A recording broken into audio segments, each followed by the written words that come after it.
I'm Neil Graham, and for episode 114 of the Lowdown Radio Show, well, folks, we've got a potboiler. In case you missed it, Indian Motorcycle came out with a slick social media post attacking Harley-Davidson and claiming, in part, that Harley hired its CEO from a pizza company, Artie Starrs. But then they included an image of a slice of pepperoni over top Starrs' head. But Indian was just getting warmed up. The post went on to note that Harley chased electric bikes and that they moved production of some models to Thailand. But then Indian saved the most inflammatory statements for last. They accused Harley of chasing political trends, oh, the irony, and chided Milwaukee's finest for adopting diversity, equity, and inclusion practices. Yes, Indian raised the three-letter acronym DEI, which to those on the right is a far greater threat to life, liberty, and the pursuit of happiness than riding with your chaps, and only your chaps, through a sandstorm in the high desert. What's behind all this? Has Indian gone rogue? Does Mike Kennedy, the new CEO who worked for Harley for years, really know what he's gotten himself into? We have three guests who'll shed light on Indian's unexpectedly vigilant stance. First up is Harrison Withers, who hails from the home of the White Stripes and proto-punk rockers, the MC5. Withers is also a Detroit Red Wings loyalist and, pertinent to this discussion, a motorcyclist and a business consultant for Fortune 500 companies.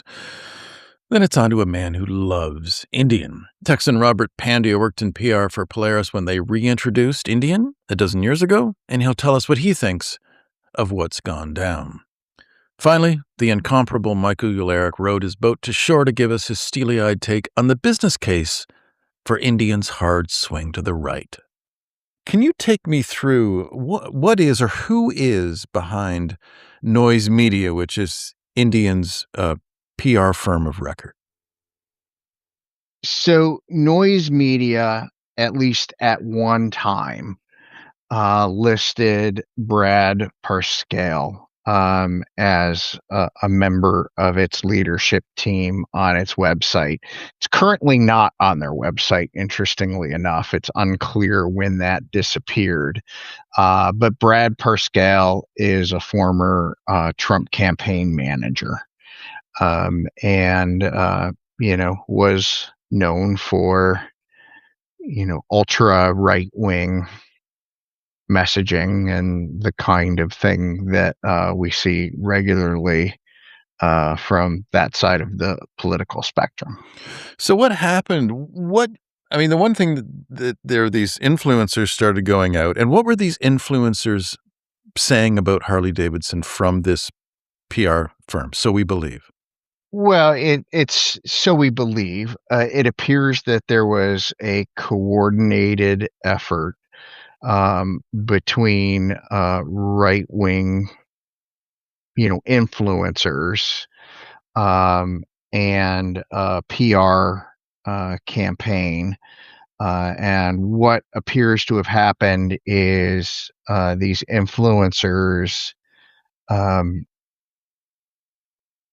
in a seemingly coordinated way, sent out messages, both disparaging, Harley-Davidson for being quote unquote woke, and quote unquote, gay. And that's kind of like gay in the grade 6 way, right? Yeah. In the disparaging way, that can be interpreted in no other way than discriminatory. Right. Now, despite having a unruly beard and despite you having been a vintage racer and a motorcycle guy, you are a businessman and you consult with big companies. What do you think of this approach? What was your first approach when you saw what Indian was doing? Well, my first reaction, honestly, was disbelief that they couldn't, possibly, be behind this, and that this was not a coordinated campaign, and frankly, was waiting for Indian to come out and say something like, thanks for your support, but no thanks. We don't, ascribe um, to, discrimination, and, we value our woke customers, and we value our gay customers. Yeah, woke or unwoke, man, just please buy a bike. It's it's tough Well, economic times, right? this is, but instead, what came out um, was Mike Kennedy, the CEO, on official Indian channels, not necessarily mirroring the same messaging, but kind of attacking Harley's leadership, on a personal basis, not on a basis of, the motorcycles. But even if it was on the motorcycles, um, that has long been proven an ineffective marketing strategy to disparage your competitors. But It's there is a very distinct political feel to this, is there not? there is, and it's baffling to me because you have as much to lose when you take things political as you have to gain. And, both of them are, short-sighted.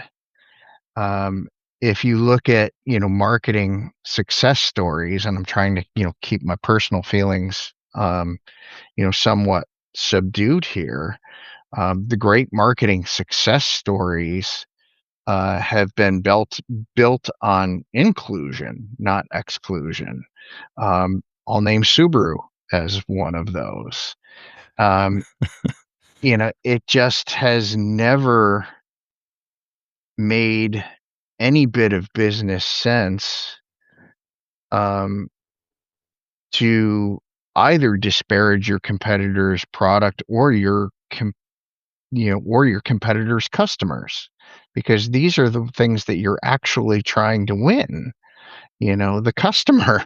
Right. Um, and you don't see a lot of television ads that are really framed at, tearing down other people's product, because it frankly doesn't work.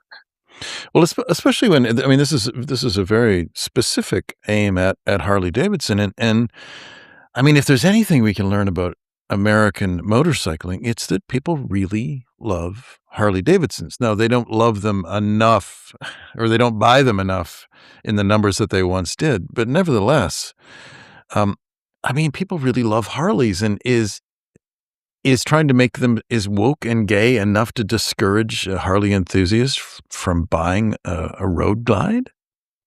I really don't think so. I think that, there may be a very narrow segment of the population that is, so charged right now um, that they might switch from a Harley to an Indian on a political basis, while still destroying anything that was European made or Japanese made. Um, but that is got to be an aging demographic. And it has to resemble, the amount of smokers that we still have. Um, Well, I mean, another thing you talked about and you put it really beautifully, and I'm just gonna read what you wrote here, if you don't mind. The data makes the decision look even worse in retrospect. The motorcycle industry's core buyer base, older white male conservative, is aging out. Boomers.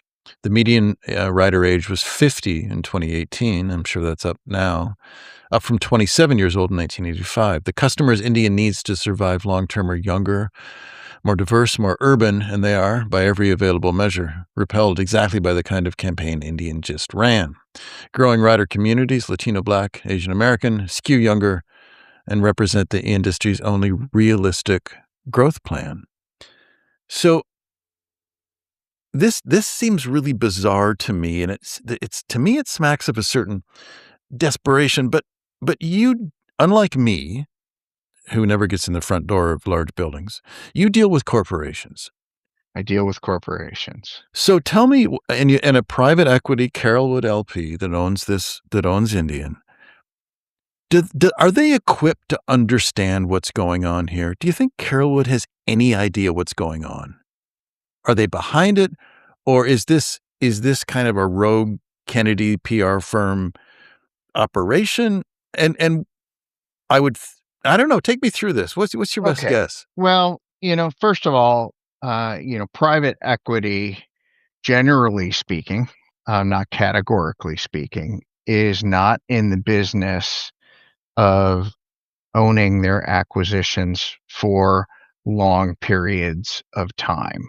The private equity playbook is to make as much profit as you can in as short a period of time as you can, and then either liquidate, sell, or take public whatever remains, of value.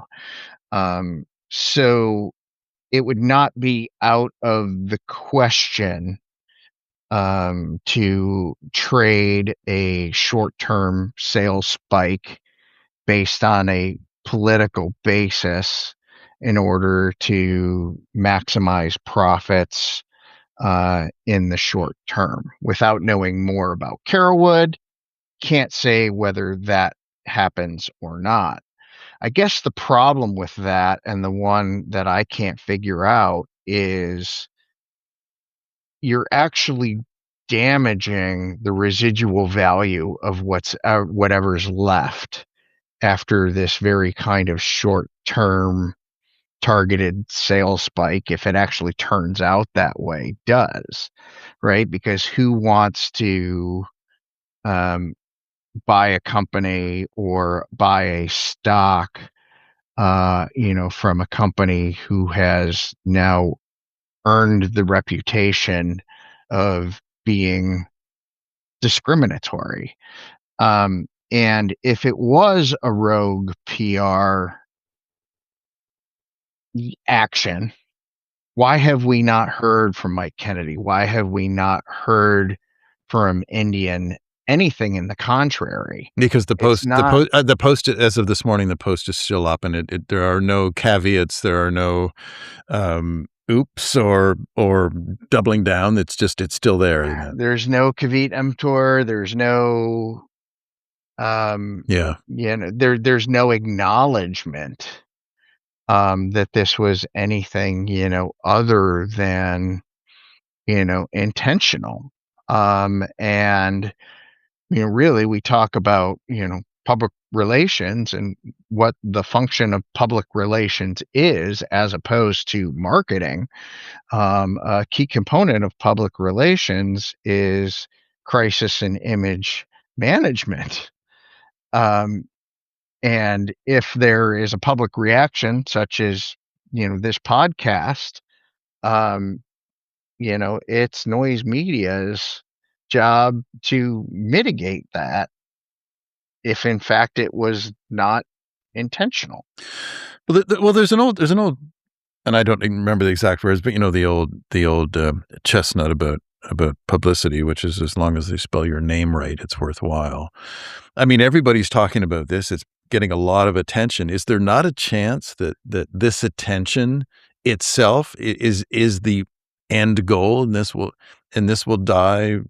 Yeah, that could be the intention. Yeah. And if it is, I'm personally really sad. Because, as early as a couple weeks ago, I was looking at a used Challenger on Facebook Marketplace. I've wanted an Indian for as long as I have ridden motorcycles, and I just, haven't made it happen yet. But will you make it happen now?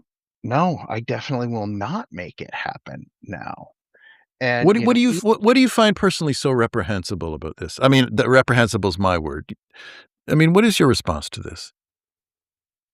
Well, my response to this is, this is a giant uh, offense to everyone who has ever considered themselves, any sort of rebel. And I think, everyone who knows, loves, and rides, motorcycles, whether they admit it or not, has a little bit of this, rebel, spirit, to them, and a little bit of pride that, we are, thinking people and, feeling people and, justice people and, pandering to, any political movement, Yeah, is beneath us. um, it is an antithesis to the fantasies that we entertain as rebel Mhm. motorcyclists, Nice, nice. Yeah, regardless of how much leather we wear. right. Or leather substitutes. We're open to textile as well. Sure. Um, and you also wrote that Indian didn't just alienate the people who love them most.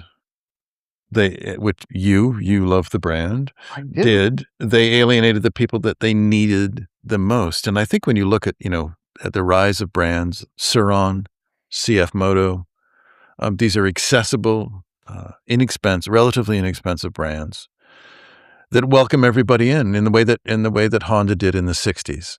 And, back to your notion of inclusiveness. Um, what do you think is going to be the shakedown for this thing? And specifically with Kennedy, the CEO. Yeah. Do you think is he gonna benefit from this? Is he going to pay for this in terms of will he still have his job? Where do you think this is going? Well, I see a couple kind of probable scenarios that happen here, and I resist the notion to be, any sort of truth sayer. Um, so the motorcycle community that is small and shrinking um, is a little up in arms about this. Not a lot. Um, I could probably say with relative certainty that the sport bike crowd, could care less about what bad things Indian is saying about Harley and, vice versa. Yeah, true. Um, kind of thing. So, there is, a reality where this thing just kind of, loses energy and there's, 2 to 3% of the people like me who, have been alienated by this and, will never consider, buying an Indian again. Um, and that's one possible reality. The other possible reality is this gets, picked up by more mainstream media or even, the business media, people like me who say this doesn't make any strategic sense from a business, which also includes, any investors in one way or another of, Indian or shareholders or their employees who say, this is not, what we represent. This is not what we believe. Um, in which case, the blame for this, deserved or not, lands on Mike Kennedy's desk. The Lowdown Radio Show is presented by advwriter.com. Become a site supporter and receive our biannual magazine. advwriter.com. Tell me about what it was like leading up and being behind the scenes, reintroducing this great American mark. The weight of history like kind of sits on top of you. Victory was a new progressive brand, so you could be a little bit more edgy and that sort of thing. Indian had its own baggage and positive and negative, and history you had to deal with. So it sort of forced you to look through a different lens and take it very seriously.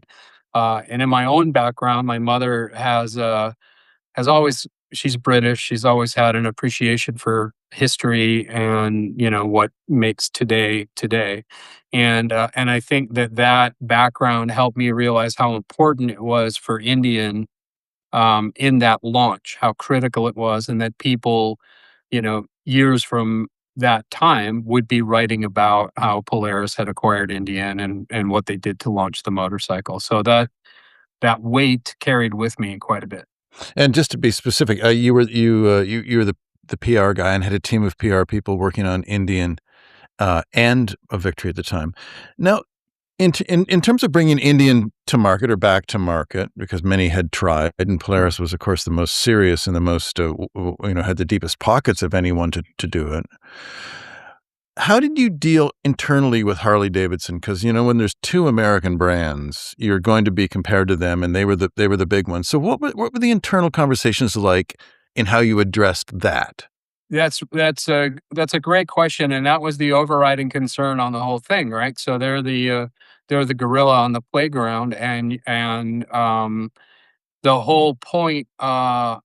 The whole opportunity with Indian within the power of the history and heritage of that brand was basically to acquire their customers across from them, and that conquest customer was a big part of what we were doing.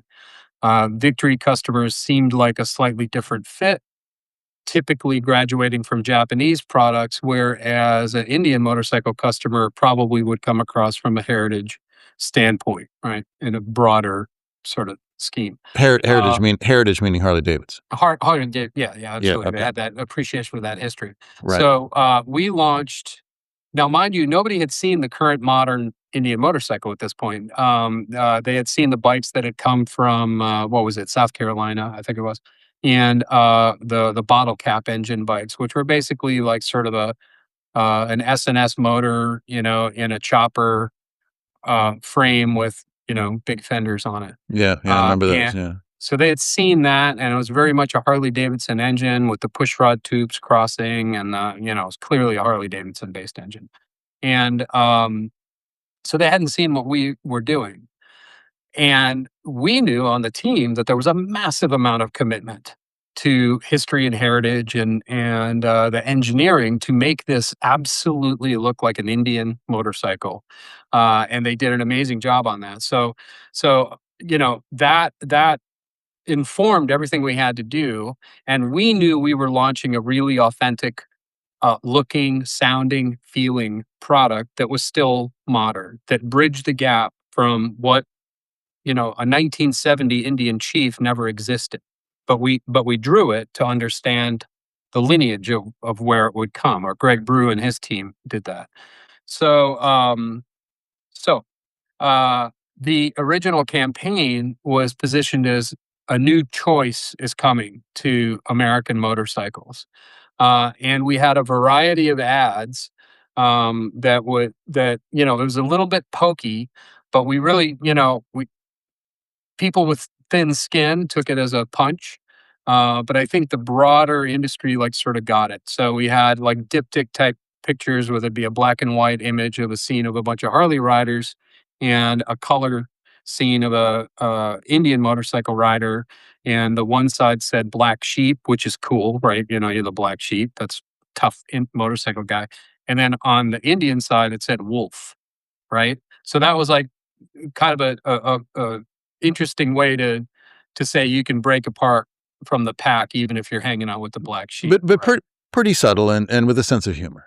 Yeah, I thought, and that there was a bunch of those. We actually went too far, and I'll quickly describe this ad, but it was a shot of a back of a traditional looking biker guy, and 45-year-old salt and pepper beard, and he had a brown leather jacket on, and he had an Indian motorcycle patch on the back of his jacket. But you could see on the back of his jacket there was like stitching and fading of the old Bar and Shield logo from the Harley patch that he had pulled off to stick the Indian patch. Oh, I get it. Yeah, that one went too far. So that one didn't. That one's actually hard to find. That one, I think, it's been scrubbed from the internet. But But that being said, Well, that wasn't that. I know I wasn't. Was the connotation with outlaw bikers where you lose your patch? No. Well, I mean that's kind of the idea where it came from, but the connotation was that you would replace your Harley Davidson with an Indian, and the reality was our initial customers augmented their garage because how cool is it to have a Harley Davidson or an Indian to choose, right? Right. It's like that's the coolest garage, right? So anyway, that was one that people took umbrage to because we were telling them to replace their icon with another one, instead of saying that we deserve to be, on the playground, so to speak. The Lowdown Radio Show is presented by advrider.com. So what was your response when you saw these Indian ads that just came out within the last little while? And of course, then there's a broader conversation of sort of social media operatives who are trying to paint Harley as, woke and gay, those in quotation marks. What was your initial response to that when you first saw that? Very first time I saw any of that content come across, I swear I thought it was like a parody. I'm like, this can't be real. And then very quickly it proved it was real. I'm very politically purple, and I really try and avoid the extremes on either side. So I don't have my algorithm is not mega influencers, necessarily. So I didn't really see it from an organic standpoint. The article from the Bulwark was I was like, oh wow, what's going on here? And then other articles that popped up, and so I started looking into the whole thing, and my first thing when I realized like, wow, a group of people sat in a room and decided that this was a good idea was I was just disgusted. And I was so disappointed because I know how hard true enthusiasts of all types worked to properly launch the Indian motorcycle brand under Polaris stewardship in 2013, and the amount of money and thought and engineering and respect that went into the whole thing just is completely blown out of the water when we all know as motorcyclists that you wave at the other guy coming the other direction, and it's not you're judging like what logo is on his gas tank or if he has a red hat in his saddlebag. It's just a dude on a bike, right? And like you already speak a language that you guys already understand, and it's what makes us 7% of the transportation matrix and not 80. So anyway, I think that disappointment really carries through, especially since I had some really great conversations with Mike Kennedy myself. Mike Kennedy, of And course, the CEO of Indian at the moment. indeed, yeah, and some a gentleman named Spencer Towell at Carrollwood had I was excited. I saw private equity as an opportunity to unleash the Indian motorcycle brand from under Polaris, because it was only a small part of it. And I being a Aprilia guy when Ivano Beggio owned the company, I was like, oh man, this is this is going to be great. And I was pretty pumped up about it, and thought, well, maybe there's a way that I can contribute to it and help. Knowing what I know and the history that I know and my appreciation for history and that kind of thing is maybe there's a place where an older guy in the industry can be that connective tissue between history and heritage and the current products. And boy, I tell you what, after this political style attack ad, it just it it so undermines to me the work that was done and the reason you would hire a 35-year motorcycle industry veteran with what is it 24 years with the competitor that you're literally making fun of. And it's just like, wow, that is just nuts. I don't What do get it. you I don't know Mike Kennedy, you do. Why do you think, and I say he did it, I mean, he obviously is the man in charge, he would have approved it, or somebody under him in his team. Why do you think he did that? You know what? I would love to pretend that I was a fly on the wall for that conversation. And I don't know. I don't know the politics or the structure inside Carrollwood. I know that, the two principals are, I don't believe they're inherently motorcyclists. And from the positioning when in talking with Spencer at that time was it was very much like a brand that, they were the house, but they were allowing Mike to run that sort of stuff. So, you know, um, it reminds me of it was a gentleman named Roy Cohen, who is like Donald Trump's mentor, business mentor. Yeah. And do you remember the three like sort of principles that I he remember pushed? I remember the Roy Cohen's name, but I don't know exactly what So you're speaking so of. the I had to write it down because it's like it's not my thing, right? But Roy Cohen's playbook: one, attack, attack, attack, never play defense. Two, admit nothing, deny everything. Three, always claim victory, even in defeat.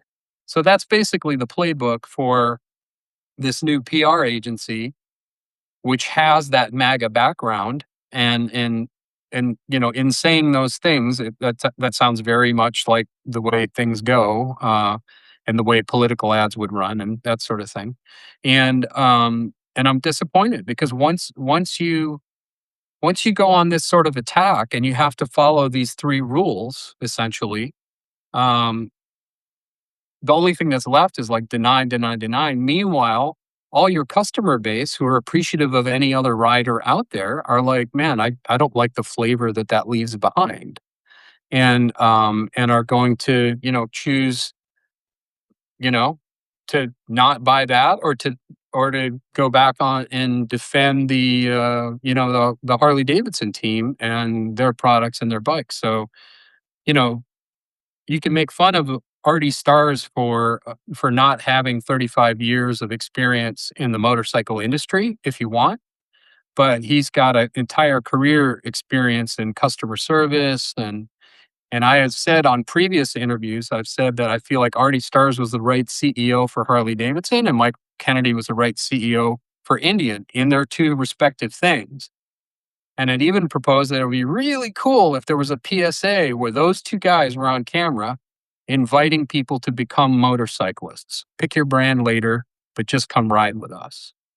And, obviously now this is all about dividing and it's not about pulling things together, which is what motorcyclists do. That's our core ethos. I don't get it.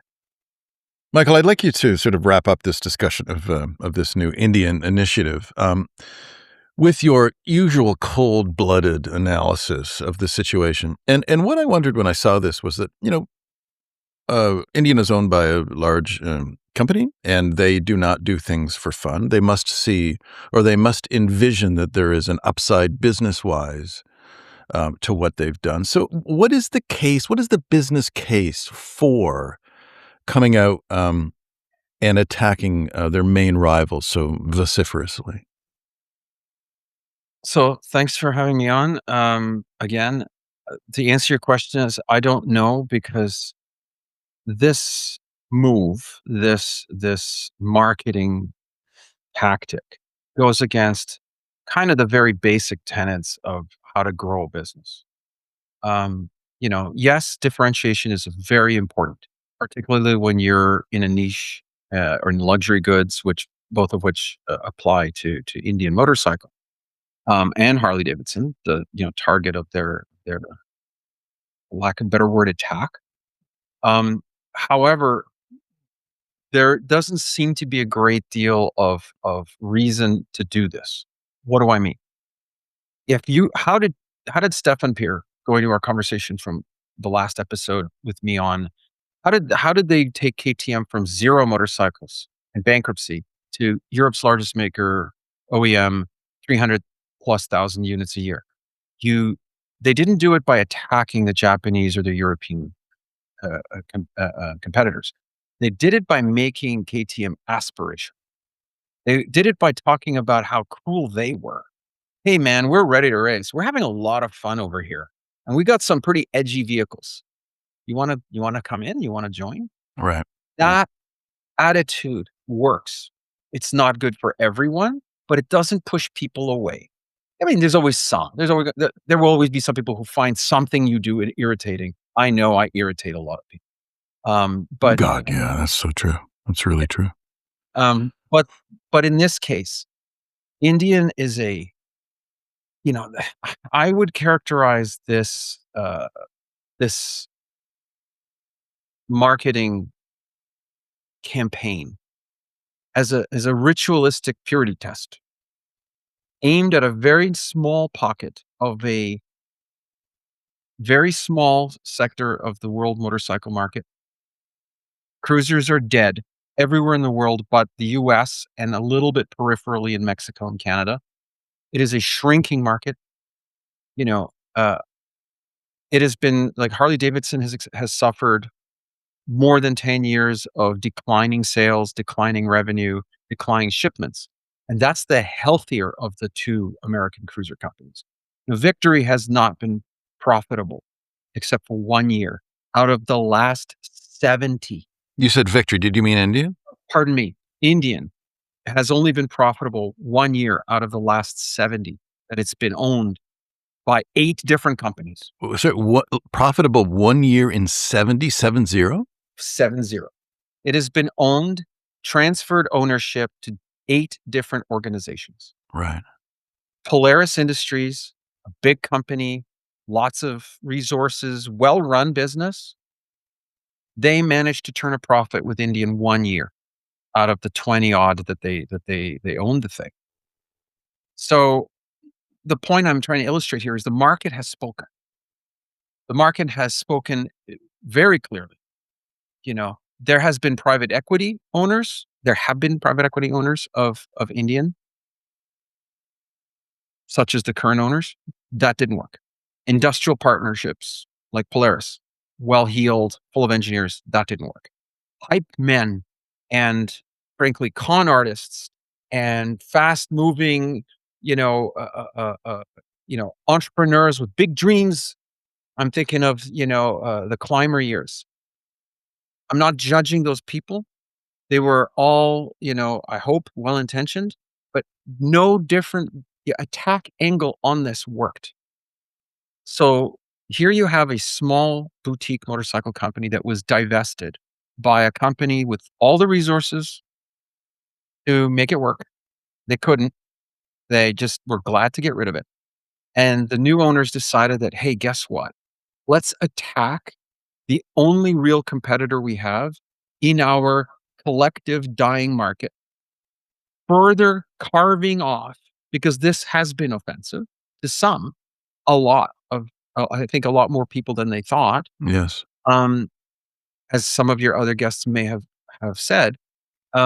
So you're cutting out potential sales even further. There is no upside to this. But are you not and I would assume this is what their rationale, if in fact there is a rationale that's been applied to this, but are they not doubling down on well, you have to say it. I mean, they are essentially aligning themselves with the far right, essentially the MAGA movement, because in this political environment, I think if the words that they said, and they used, they referenced DEI and the imagery, police, yeah, and meaning if you're not one of us, you're not really part of our tribe. Pun intended. Clearly, that last thing you said is true. They're not one of we're the tribe, and that's the exclusionary aspect that you're referencing. They're trying to say we are the tribe, and they're trying to say that you, the audience, the one they're trying to reach, is we're American motorcyclists. We're the real thing. And the Harley-Davidson isn't. So is this driven by desperation, or is there a shrewdness behind this? Even if you don't agree with it as a business approach. Sure. So I would say this is I've thought a lot about this over the last couple of days. I think this is the last final lashing out of a tired old brand, angry that it's irrelevant and the world has changed. They hired this gentleman from a political campaigning background, but let's not be too quick. to point our finger at him or his company. A marketing or PR firm ultimately gets its orders from its client, At the very least, the approval. the approval. Yeah. And the CEO, the new CEO of newly reconstituted Indian, Mike Kennedy, is named and pictured in the ad. He's called out as the, you know, the great hero to rally around because he's a real true believer. And And interestingly enough, he's a real motorcyclist because he spent 25 years at Harley-Davidson, by the way. correct. And and a lot of what they say in the ad is kind of silly because here's a guy who was at Harley during all of those initiatives. Livewire is a 14-year program, so Mike Kennedy was part of that. He may come out now, and the only thing he can do and that Indian can do is to say, well, yes, I was there, but I was against it. Great. So let me see if I got this straight. You're wrapping yourself in the flag, saying we are Americans and we are patriots and we support America. And you're doing that by lashing out and attacking America's signature motorcycle brand, the only motorcycle brand that has a hope of actually staying in business and making a profit, that is beloved by tens, perhaps hundreds of millions of Americans. And it has to be said, many millions of people around the world who may not own one, but are enthusiasts or fans of the brand. And their sort of childish attack is to say, well, their CEO comes from a pizza shop. Okay, sure. And did he do well at that company? Did he turn it around? What about Topgolf? Yes, and yes. And so, And you know what? What's wrong with pizza? Who doesn't love pizza? who doesn't like pizza? Like, But come on. here's the really foolish thing. And this is what I choose my words carefully. It's foolish. They're trying to appeal to what, since they have dived into headlong political deep waters with their consumer motorcycle brand, we're going to use political language here. They have chosen, foolishly, I believe, the evidence indicates, to target what in politics we call low information consumers. These are not people who are ever going to buy an Indian motorcycle. These are extraordinarily expensive bikes. They're boutique products. They're for people who are comfortably upper middle class. They're, for professionals and people who have successful businesses. Nobody walks into an Indian dealer, rides out with a $25,000, $40,000 motorcycle because they're a working class dude. Okay, that wasn't really true for Harley for a long time either, but there are still large swaths of the public who will sign up at HDFS for a 6-year crazy long, loan to get themselves into a Harley, even though they probably shouldn't, financially speaking. So they're attacking this clientele in the hopes to gin up some hype.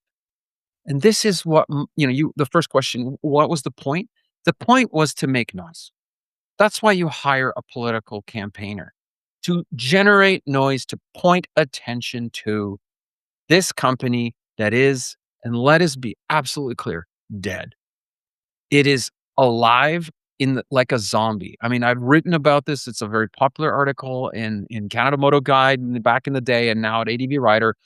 My Halloween piece about zombie and resurrection motorcycle brands. Right. Indian is number 2, second only to Norton. Okay. Indian has consumed billions and billions of dollars in investment. It has cost a lot of careers. And the end of the day, this is not a judgment on the people who own Indian bikes. I'm not judging their quality as a motorcycle or your enjoyment. I think the FTR was super cool. I would be thrilled to own an FTR. I think it's a really great American motorcycle. Really. Mm-hmm. I think the Scout is the only honest, modern, 21st century cruiser that the United States has produced. Because it's a modern motorcycle in every sense, through and through, that has a certain element of classical Americana, but isn't enslaved to it. Yeah. I have a lot of good things to say here. Okay. Let's put that aside. as a business, it's been 70 years, 8 different owners. The sales, despite incredible marketing efforts by people like your former guest, by people, very smart people, lots of money, lots of good decisions in terms of public relations, just could not drag that brand into profitability. Every minor perturbation in the market, and it just was gone. Dealers are selling these products at substantial discounts, particularly FDR and the Scout. The Scout, which, by the way, was not made in the United States. So it's kind of weird for Indian to be saying, we're all American, but yeah, you're building some of your bikes in America with lots of Asian content, just like everyone else. Right, right. With Italian brakes and with, wiring harness and parts from Japan and Taiwan and parts from China. Yes, China. So I feel like this campaign could be summarized as a totally okay boomer moment. The Right. ship has sailed. You're so out of touch with where the modern American motorcyclist is, and I'm going to use an opportunity, which I've never done on your show, to plug myself. An article was published this week in the Wall Street Journal in which myself and my company, Motorcycle Global, played a key role in the research, which, and I'm named there, the best-selling motorcycle in America, and I said this on your show, Stu-Ron Lightbait. The Indian products have never cracked the top 20. Harley-Davidson is barely in the top 10, which, goes against the last 25 years, where they were consistently in the top 10, like multiple models in the top 10. Yeah. Harley-Davidson is not the best-selling motorcycle in America. It's not number 2. It's not number 3. It's number 4. And it keeps going down. So this is not a climate in which, and we're at the beginning of a recession. There's no question about it. The average American is struggling, as are Canadians and people all around the world, because of exorbitant energy costs and lots of political instability. How you choose to assign blame for these factors is not important. We all agree the economy right now is doing great if you own a lot of assets, not great if you pay for your life by earning a wage, i.e. middle class, i.e. even professionals who were the target audience for Indian. So why would you do this? And why would you do this now? I just don't see any upside to this whatsoever. I genuinely think this is an almost karmic final signal for this brand. Harley-Davidson graciously responded to my request for a comment by saying that at this time, we are not commenting. I would also like to extend a warm welcome to Mike Kennedy or a representative from Indian to join me on a future lowdown. And please, before you mix your next martini, give me your thoughts on the matter in the comments. Finally, thank you, as always, for listening to the Lowdown Radio Show.